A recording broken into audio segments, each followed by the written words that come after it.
Welcome to Trulyfit.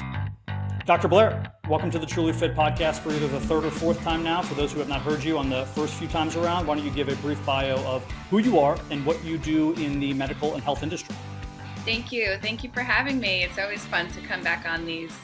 I'm a licensed psychologist. I started my career in focusing on addiction. I'm an addiction specialist, so I've worked for many years in treatment centers. And now I'm evolving as a person, and so is my profession. So I do a lot of private practice, and I'll be really starting to build a niche, I think, a bit more on women and women's challenges. So stay tuned for some of that. What do you mean by your profession is evolving? Well, I feel like it's a very interesting job in that, like, I'm taking this from Alex Artin, when our mess becomes our message, right? Or even when whatever era or state that we are in, I feel like we work well within it. So now as a mother, I'll be turning 40 in April. I've been just growing and noticing what's different things that's going on around me. So I really want to keep evolving within my profession as I continue to grow. Yeah, I think that's tough for people. They maybe this is something we can talk about, but they tie themselves to a particular job, or it's part of identity, and not even a job, but maybe a niche inside of the profession. And you might find yourself, let's say you work in the addiction space, or you have for a long time, and maybe that just your energy runs low for that, right? You get to a point where you're like, hey, I've been doing this for 7 or 8 years.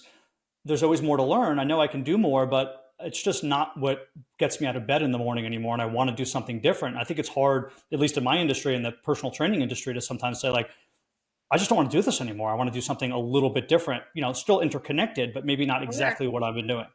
Sure. Exactly. And even what I've been finding in particular is, while working in treatment, particularly with alcohol use disorder, that women specifically have a whole nother bag to bring to the table, which is our hormone fluctuations.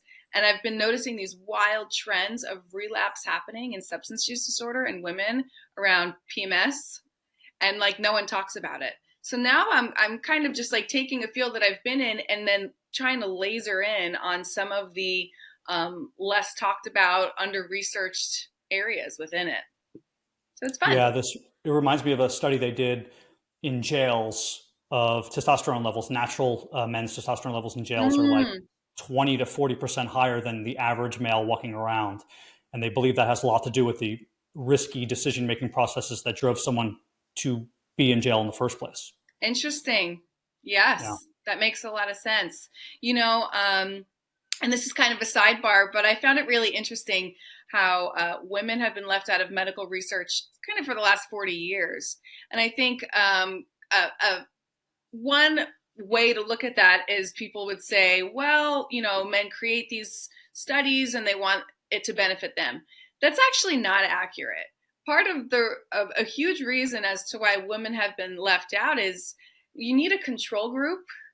And because we cycle, it's really hard to count for the variation within that. So men are just easier to study because they don't have those variations. So they're a solid control group when you're trying to study whatever it is that you're reaching and measuring. Yeah, that's interesting. Which feels a lot better. Sure. For all my ladies out there, we could step down from our feminist viewpoint for a second and just do really what it is. But that doesn't mean that we don't need to figure out how to work within that. Yeah, that's a great point. Okay, maybe the science is more difficult, but that doesn't mean it's less important. So They still need to focus on it at some point. Correct. Yeah. So today, the majority of our conversation is going to be around social media psychology. And I guess we can, maybe you can define that in some way, but how I would just briefly throw it out there is it's just terms used, psychology terms that are used in the social media landscape specifically that may be misused in certain instances and maybe kind of trendy to the average person because they're able to, put easy labels on these terms. Right.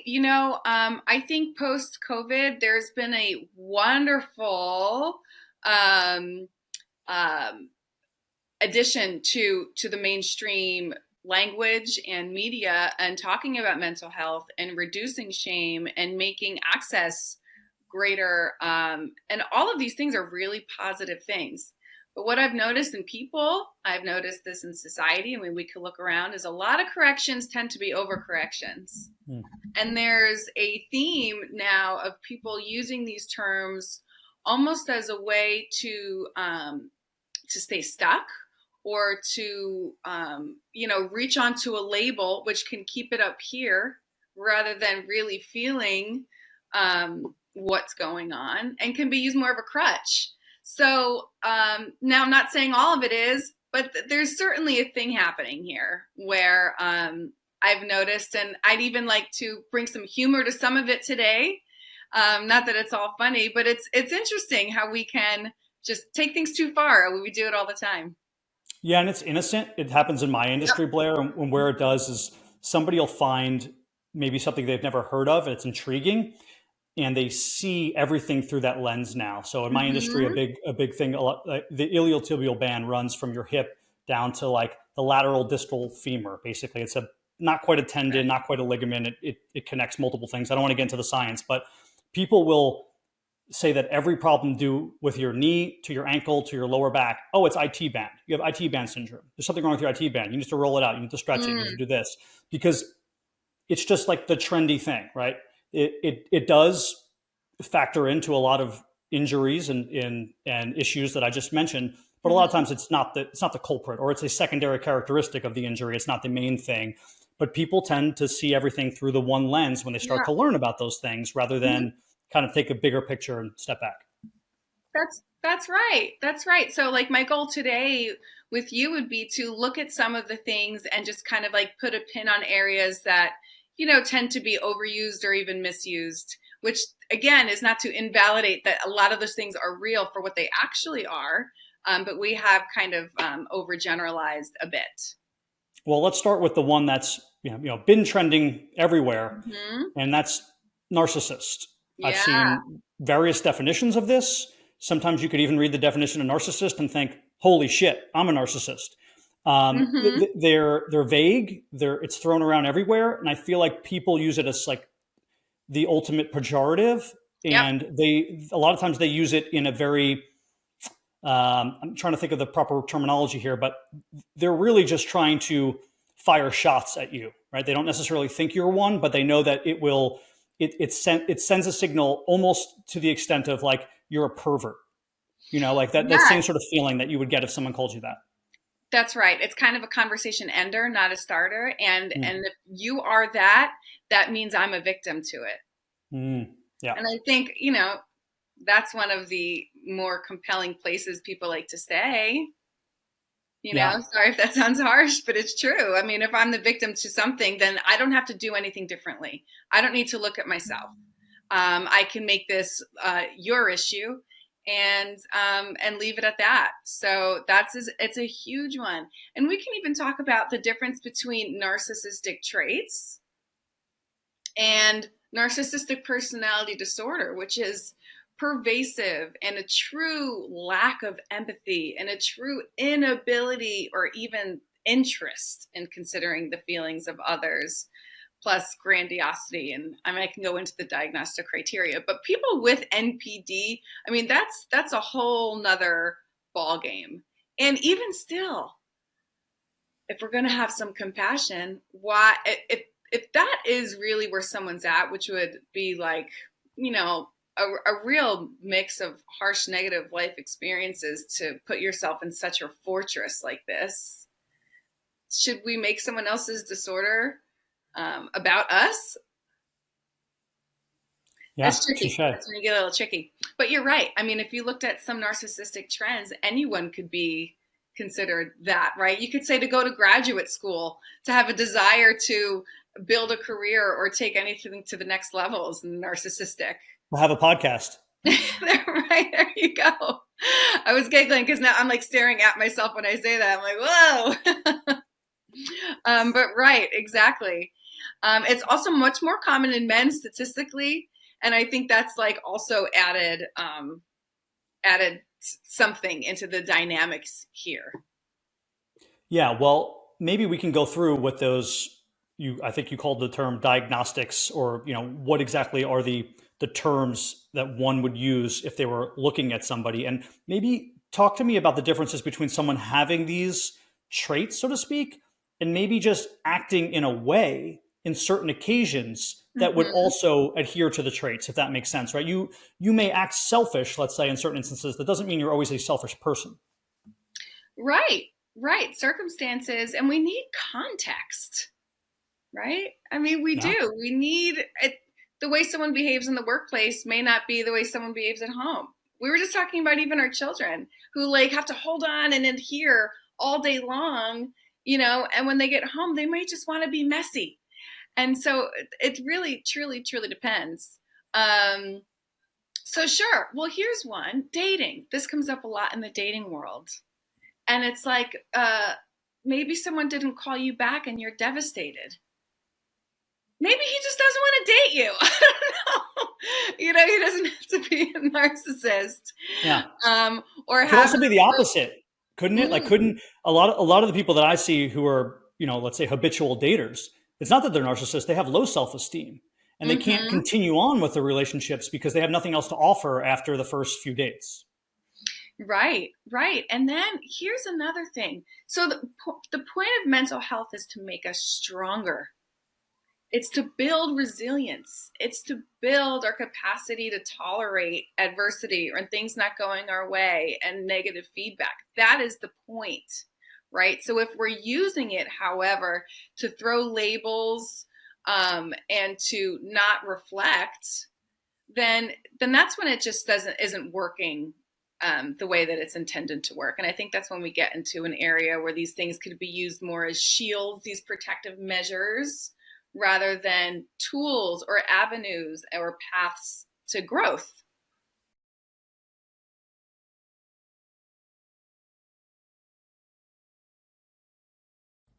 So mental health awareness is it's at an all-time high, and that is great.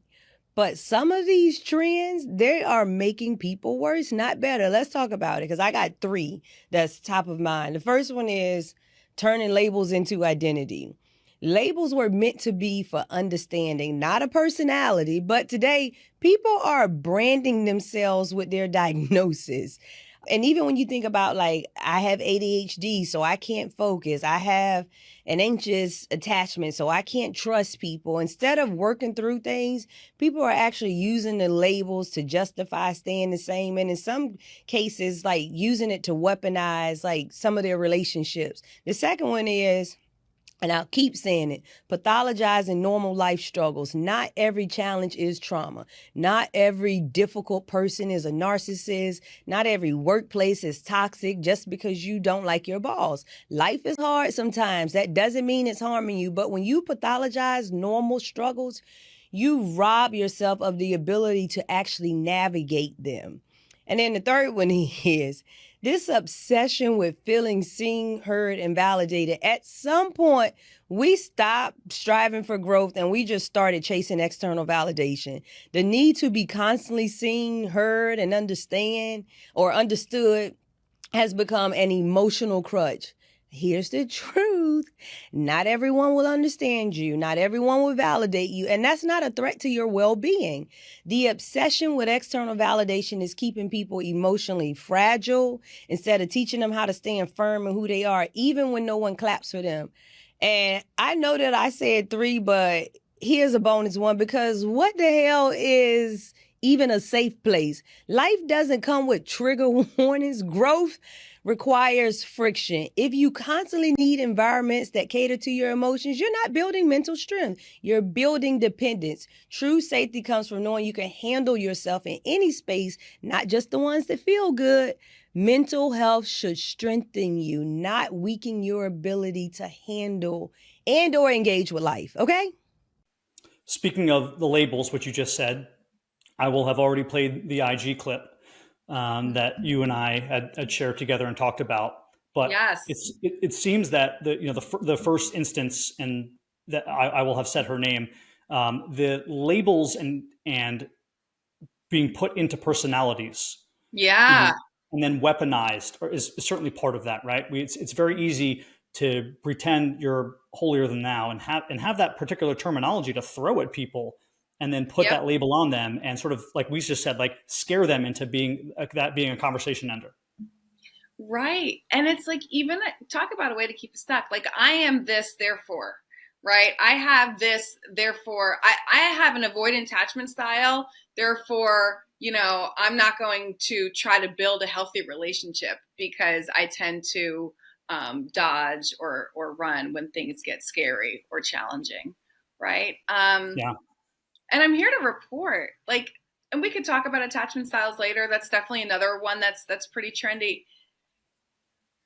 Just because we have one that sure will stem from our childhoods, it doesn't mean we can't work on that.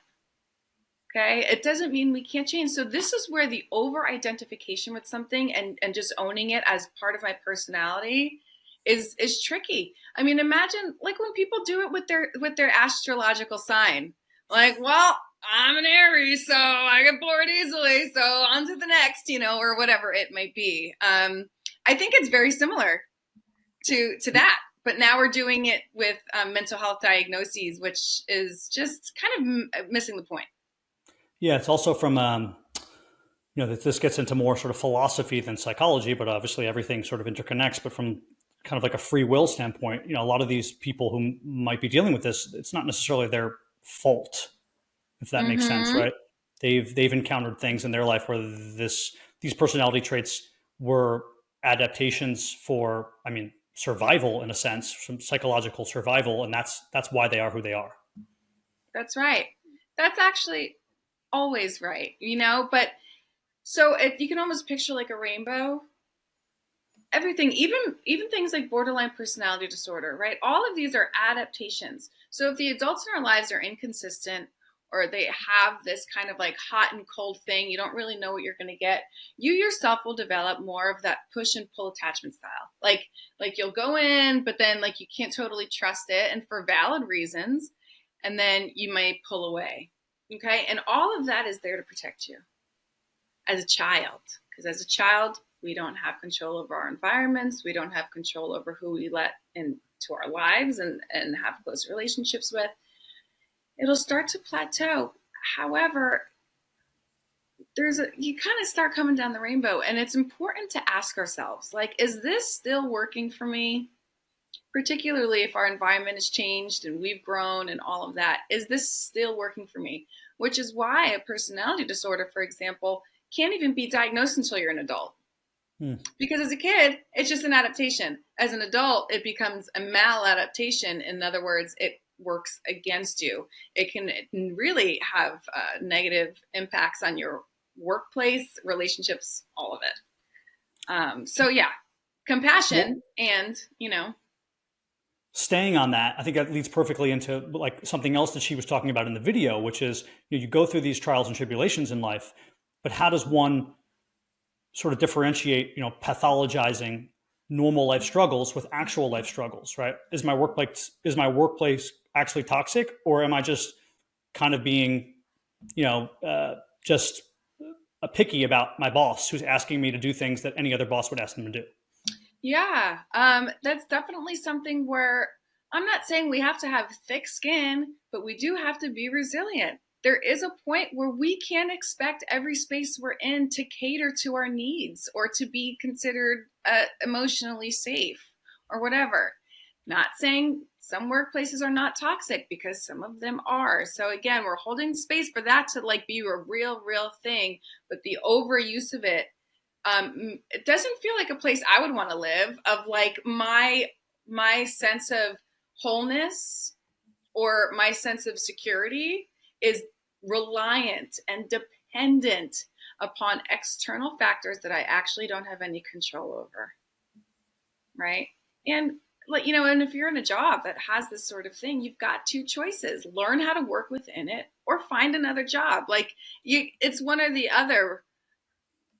Yeah. And people, that's a great point. People like to complain about things, and, there's always other options, and sometimes those options are get away from that whatever that issue is. Now, maybe you need counseling and help in order to get yourself from point A to point B. Maybe that's harder. it's not as easier said than done, but I do think sometimes people think I'm in a bad position, like in a bad job, in a bad workplace. Yeah. Although I would argue, what about everyone else that works there, right? Because eventually that's a sort of a common sense standpoint. If there's 14 people there, no one else is complaining but you, it's time to be introspective and see maybe you're the problem. Exactly. And I do want to take it back a little bit to what I just said. I know it's not easy for people to just up and change jobs, and maybe options aren't that plentiful, but there is something to be said about managing our expectations of others and seeing what we could do to coexist within it. Whether that's like having, an ally within the workplace, understanding that this person is who they are, and that actually has nothing to do with me. So if they blow past me in the hallway, I don't need to spiral. My self-worth isn't dependent on them greeting me or whatever. And we can just, be a little bit more sturdy in who we are and how we let people impact our moods and the way just that we view ourselves and the world around us. Yeah. And I think sometimes it's difficult if you don't have, let's say, really good friends or a really good partner to be able to say those things to, so they can, reliably tell you if you're full of shit or if you're telling the truth, right? You can be like, hey, I'm dealing with the situation, this coworker. And if you have a really good friend, they could say, well, you said that in your last 3 jobs. Mm-hmm. Right. So like maybe, is it that you always have a bad coworker, or is it that maybe your expectations of your coworkers are too high? Right. And one of the most amazing things these days is people don't get away with shit like they used to. Okay. Like ask certain people in the media right now, but you really don't. So like if there's actually a toxic, or a sexually abuse situation happening, or, really, really not okay things, I think people are really more held accountable, and there are proper channels to go through HR and whatever.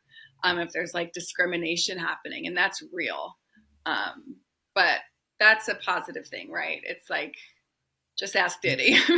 Yeah, exactly. Yeah. Well, I was going to talk about boundaries next. I will say, this is not controversial. I think he crossed some boundaries, to say the least. But homeboy got away with it for a long time, and you don't get away with shit like that these days. And I really like that. I think we're all really held accountable. I think this from services we provide, from anything. I think if you're doing anything that's not okay, it's going to come out. And I love that. I think that for better or for worse, it's really social media that has done it, because what it does is, you forget about something like him. Let's take something that's even more disturbing. Let's say there's like police officers who are doing improper things, right? Right. It used to be that you would not want to report that, because then long term it's going to hurt you. But now it's actually, no, you do want to report that, because it's going to go viral. People are going to catch it. They're going to get in trouble, and then you're going to be left alone. So social media sort of helped those, let's call them scarier situations, become less scary. That's a great example where power and retaliatory behaviors can come in. Now it's like there's body cams, and we're all going to see it. So exactly. But staying here on sort of the boundaries conversation, and we're talking about before, sort of like maybe, or at least we were alluding to, maybe kids at work nowadays, it's probably different environments than before. I remember a funny story. In one of my first jobs, I was an intern, and I was just overloaded, Blair, with the amount of work they were sending me. And I couldn't get anything done because all I was doing was opening up emails. There was a new task. So I eventually just sent like a message up the ladder and said, I'm only opening emails at 9, 1, and 4. And they sent me an email back basically saying like, go screw off. You're an intern. You open your emails all day long, right? So it's just, but now I sort of see, it's like I was so low level. I should have probably actually had to sit down with someone instead of just sending an email about that situation, right? And said, hey, this is what I'm thinking. Is there anything else? If we can't do this, can we do something else similar? But I do feel like the younger generation are now sort of drawing those boundaries that I tried to quicker, rather than having sort of conversations. They feel offended and they draw a boundary. Yeah. It's important to talk about what boundaries are, but it's also important to talk about what boundaries are not. And boundaries are not an expectation of anyone else doing anything differently. It's like, it's saying, this is what I'm going to do. Okay. I'm going to walk away when, certain things, like let's say there's a hot topic. Let's say my mother-in-law wants to talk about parenting styles, and I'm just like, I'm going to walk away if that were to come up, for example. Or if you're at work like, and they're talking politics. Hmm? If you're at work and they're talking politics, or if you're, Yes. if you're in casual situations and they're talking about things you'd rather not get into, you're not worried that they're going to continue, but you're saying you need to be worried about your actions. Right. And that's, I feel like, the essence of it. Like when I speak to people about boundaries, it's let's talk about you. What are your preferences? What are your deal breakers? There's great examples of just like, even with parenting, like, I'm going to just move my body in between my daughters if they want to start hitting each other. Okay. So that's what I'm going to do. It's not like me saying, if you do this, then I do that. And this expectation of anyone else to do anything differently. So it's very much your side of the street. I think boundaries on social media or whatever could just keep people like, well, if you don't respect my boundaries, I'm cutting you off.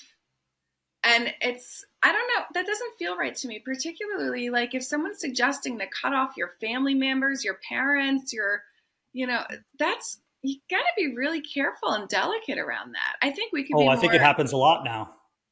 Yeah, but imagine being more sophisticated around it. Yeah.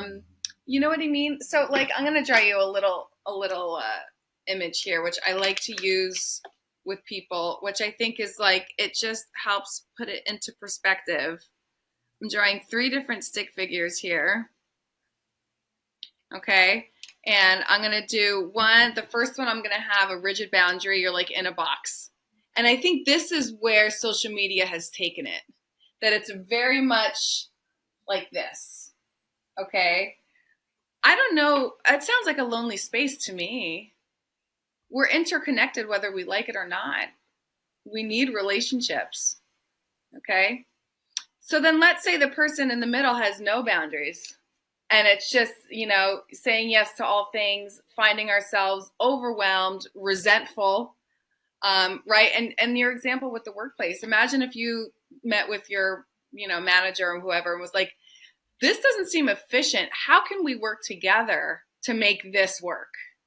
It probably would have landed a little bit differently, right? Yeah. So really the goal here, however, is to have kind of like this perforation, right? Where these here are your boundaries. They're like, this is where I stand on X, Y, and Z. And if a new person or whatever is coming in, they're going to be met with a little bit of like, because I value myself and have self-worth, I do want to make sure this is a good situation for me. But there's definitely a path in. And I think that's the goal.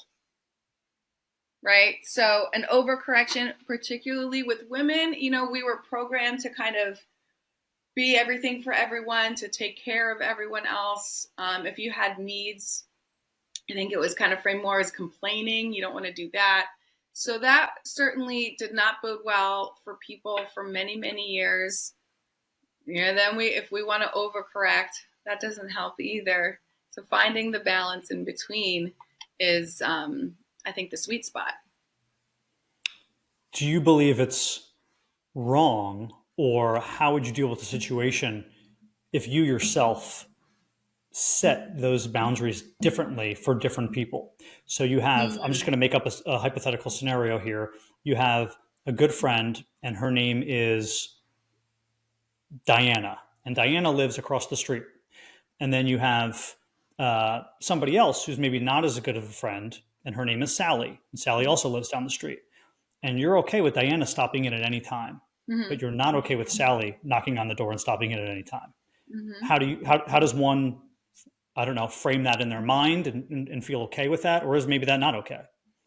Yeah, I think that's okay. I don't think we have to explain ourselves as much as we think we do.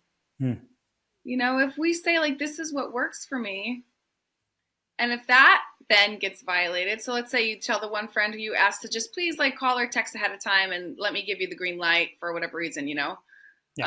And they don't do that, then that's like, that kind of says something about the dynamic of the relationship. Like maybe this relationship was born in my self-abandonment and my people pleasing, right? If they think that they could, just overstep what I clearly stated. And that's another thing, is you can state a boundary very much like that. Like, hey, this is, I actually did that recently with a neighbor. Like, hey, this is just please give me a text ahead of time. And it was really more so like to play with my kids. So if my kids are chilling and they come over with a bunch of kids and I wasn't in the mood or whatever, or, we have homework to do, then that doesn't work for me. And it went fine. But I think it makes people squirm. Yeah, it probably takes practice to get comfortable. Right? It does. Not only does it take practice, but typically when you first start doing it, especially if you were like a yes man or more of the people pleasing type, it's not always received well. Like you could start saying no, and maybe it does come out sideways at first if you're not like, if you're just kind of getting used to it. I think it's like a muscle, and the more you do it, the stronger you get. But then like to finally muster up the courage to say no, or decline the invitation, whatever it may be. And sometimes the people in your lives will be like, well, yeesh, like what's gotten into you? Yeah. So there's really a hump to get over. It's hard to make change at baseline. I think we resist change. We really have to feel tension in order to motivate for change. And then if you're taking a behavior that has always gotten you positive reinforcement, like people pleasing, you're a great employee, you're a great, you get a lot of accolades for, you do the most, and trying to change something that's received positive reinforcement is really hard. And then you start to do it, and then you get negative reinforcement for the change. Now you really have to push through that. Yeah. Not to mention, I feel like it might feel at first, I'm just trying to put myself in these situations, like it might feel almost inauthentic, or you're trying to find your voice for that statement because you've never done it before, right? So like if you're trying to do something, like maybe it's be like a little bit forceful, like you said, with that neighbor, and you've never done that before, you're searching for that, like that the proper tone, and it almost seems like, is this me? Is this even me? Who's saying this? Yeah. Or you can even approach it like, oh, I'm so sorry. Like, oh, I hate to say this, with kind of more of a nervous energy. But then what's really beautiful, I feel like once you start doing these sorts of things, you really are more like the most seen you'll ever be. Your relationships really improve. People with poor boundaries tend to, at the end of the day, hold a lot of resentment and loneliness. And at the end of the day, it can also be like dishonest in a way, right? Because if you're saying yes when you mean no. So it's a beautiful journey to go on for like when it's real and authentic. If it's used, however, as a shield, as a way that I'm going to make no changes and I'm expecting you to do something differently, that's when we've missed the mark. And that's what gets shot around, I think, a lot on social media and could be misconstrued. Yeah, well said. The term dark psychology, have you heard it before? It was a TikTok trendy term. I think it's something to the extent of it's communication tactics that are sort of psychology based, but that are used for negative reasons. I hadn't heard of it actually, and I'm also not on TikTok, but whatever, I'm sure it's around. Doesn't surprise me. The dark web is a murky little reservoir. But yeah, I mean, it doesn't surprise me. There's a lot of manipulation out there. One of the things they talked about was like telling a secret to someone to like get them to trust you, but it's like not a real secret. And it's just like it's almost like it all comes off to me as like sales tactics almost, right? Like tactics that like a bad salesman would use, not necessarily like some evil conniving person in like a relationship or a friend. It's almost like very salesy to me. Yeah. I mean, yuck. Yeah. It sounds crappy. It almost, when I think of growing and developmentally, like I remember in my teens and 20s, like it was so easy for me to shoot out like, yeah, mom, going here, but I was really going there, like without any care at all.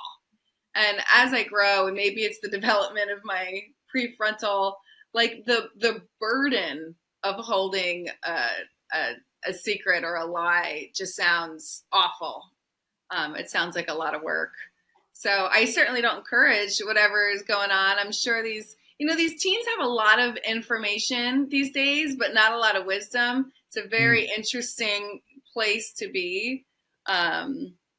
Even the vocabulary. I think that's a lot of what we're talking about, is taking terms and making them what you think they are, without really delving into, or just catching on to the way it's being used, right? It's like vernacular. That's just, I don't know if it should be brought into the psychology realm. Yeah, it's a great statement to say. There's a lot of information to take in, but when the wisdom is not there to, put that information forth, it doesn't work, right? There's no compatibility there. You need both of those things to work in conjunction and concert, and that doesn't seem to be the case. What are some other maybe trendy terms or conversations that you see going around in your industry specifically that are online that you think, this is gross. I hope it stops. Yeah, it's the attachment styles. I wanted to bring that up. Sure.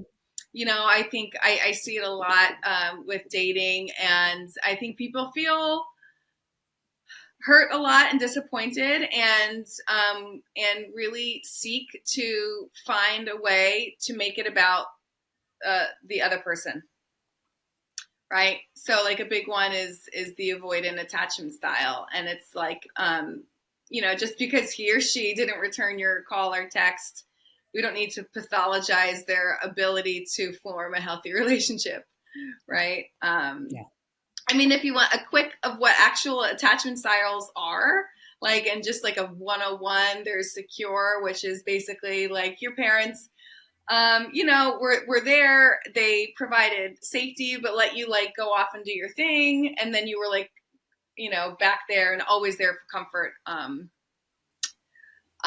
within new experiences, right? So it's like, there's a lot of trust there. I can trust myself and I can trust my parent. So that's like ideal. Okay.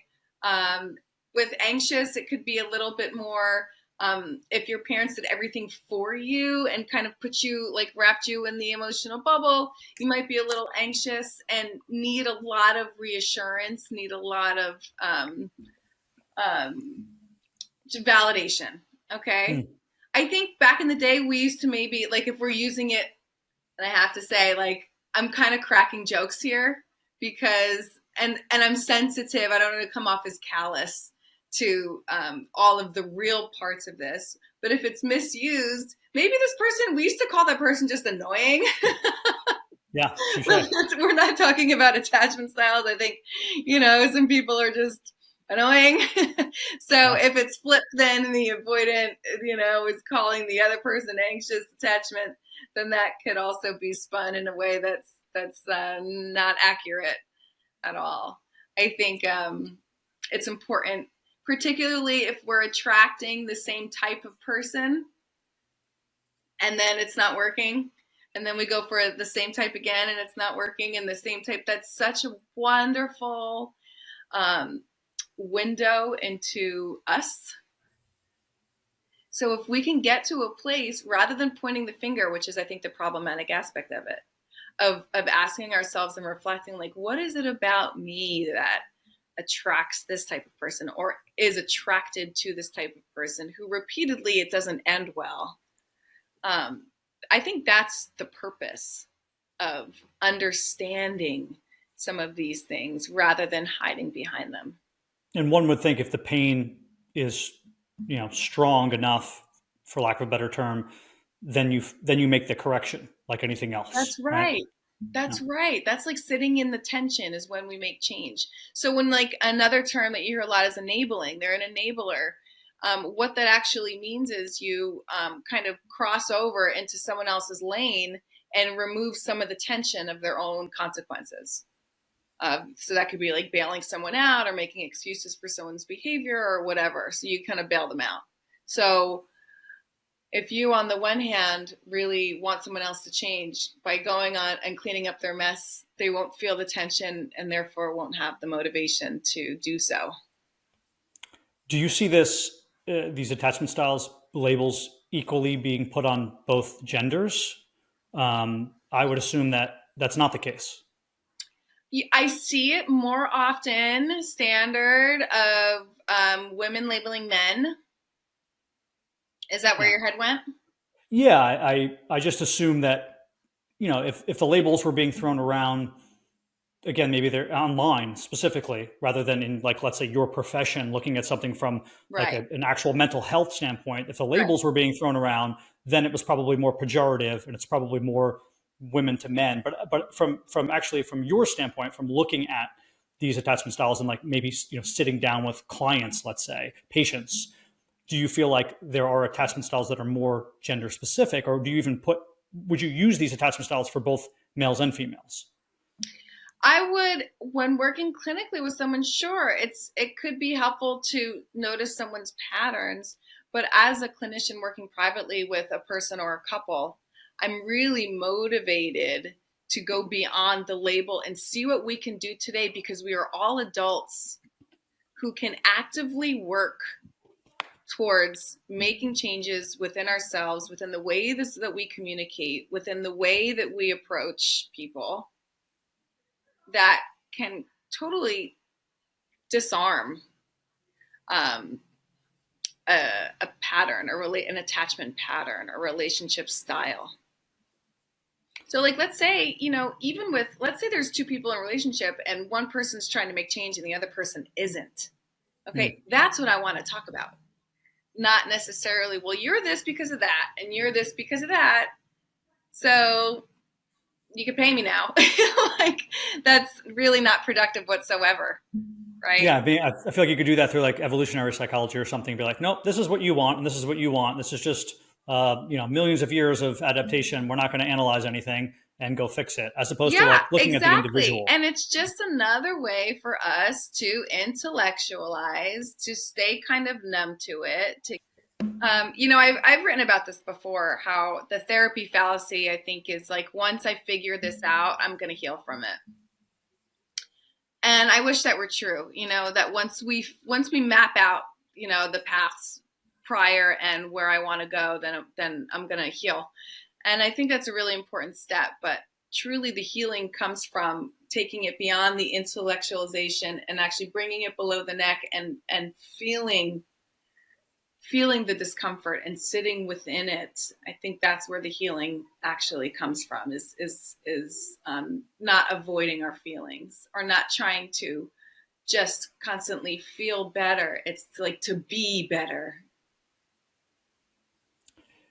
As someone who has a focus in the space of addiction, or at least you did for a period of time, do you think social media is helpful maybe in that space, or do you think it could exacerbate the issue? How does one navigate those waters if they feel, whether it's a counselor or themselves personally, if they feel that this could be, either hurting or helping their addiction issue? Well, it completely depends. The social media itself is designed to addict us, right? In the sense of, you get these really quick bursts of dopamine that quickly drop off. So just the nature of it is, like, worthy of addiction. Pros and cons, right? I think the pros of a community is awesome. Yeah. It's a really lonely space. It can be very isolating. So when you can see, like, millions of people that have gone through this thing and have gotten better, or or whatever, or maybe you're just sitting in it and struggling within it, and you could be like, wow, like, me too, and I'm not alone in this. I think that's beautiful. It's also great for tips, of self-care. I've seen that. Then if we want to go into the cons, I've seen that, like, taken way too far, where I've, like, I need to do 18 things in the morning between my cold plunge and my peptides and my this and that before I can, like, be human in the world. Well, then, that might just become a little excessive. Yeah. Because well again, said. what are we doing here? We're taking something outside of us to make ourselves feel better. So now it's almost like, we were just doing it over here. And sure, don't get me wrong, like, fitness and all that, it's certainly a healthier route. But if we're still avoiding, if we're still find ourselves in the same place, that we don't really want to be. And we're not actively working to, again, not just feel better, but to be better, in a state that like doesn't require external validation, that I'm not looking for the pat on the back, that I don't necessarily need anyone to even notice my change, that my change is sacred to me because it feels more aligned with how I want to be. Then it's kind of another version of the same animal. Yeah. And I think, what you said before, just alluding back to the community, I do think it's really important, obviously, in that space and a lot of spaces for people who have, any sort of addiction, depression, whatever. Community is very important. I do feel like the online space has opened up in a very positive way for that. Like you said, not only to hear other people's stories, but to maybe connect even virtually like we are now in a way that other people couldn't possibly connect before. So I do think, looking at it, I think it's a net positive for that community. I actually think it's a net negative maybe for just the average person, meaning like somebody who if you're not looking for community, you're going online, you're now, maybe you didn't have any issues or qualms about your life and how things were going, right? You considered yourself happy and successful, but now you're doom scrolling and think that everybody else has it better than you. Yeah, I would agree to that. I would absolutely agree to that. Yeah, I see that a lot as a problem obviously in the fitness industry. It's huge because there's a guy, of course, his name evades me, but he has a whole IG account where he calls out people who doctor their photos, and he is very good at it, right? He's a professional photographer, so he knows like these things where basically like he can look at not just like the actual image through an art way, but through the background sort of inspection of the digitized numbers associated with it, if that picture was original or not. So he's basically saying like, I'm not going to allow this like fitness industry model fake bullshit anymore. I'm going to call you out. And it doesn't matter if you have 4 million followers and you're, Kim Kardashian, or if you're somebody who has 40,000 followers or 400 followers. If you're faking your photos, this guy named Goob, G-O-B, he's coming after you. Wow, that's awesome.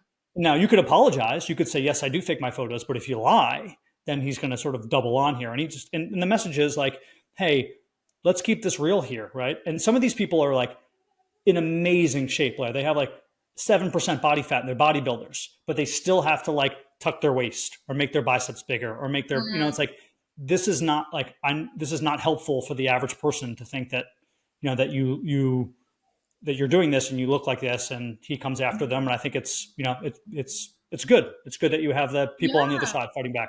Yeah. Talk about holding people accountable. I really feel like a lot of industries are really held accountable in a way that we never were before. And I like that bubble bursting. Yeah. And it could go the wrong way. Just like we talked about things. I think the term you use is like overcorrection. We don't want people overcorrecting like that. Now they're seeking their validation by trying to call other people out. And that's all they do is call other people out. And that just makes you sort of an angry, jaded person. Yeah. Right? Yeah. I think it's a hard way to make friends. That's for sure. Yeah. Well, this has been a fantastic conversation, Blair. Yeah. Why don't you let everyone know where they can find more about you and what you do if they want to reach out to you personally or professionally? Yeah. So I'm on Instagram. So you can find me at Dr. Blair Psyd. So that's DrBlairPsyd. And that's also my website. So www.drblairpsyd.com. And thank you so much for having me. This is always a blast. I'll put the IG handle and the website in the description. Dr. Blair Steel, thanks for joining the Trulyfit Podcast. Thank you for having me.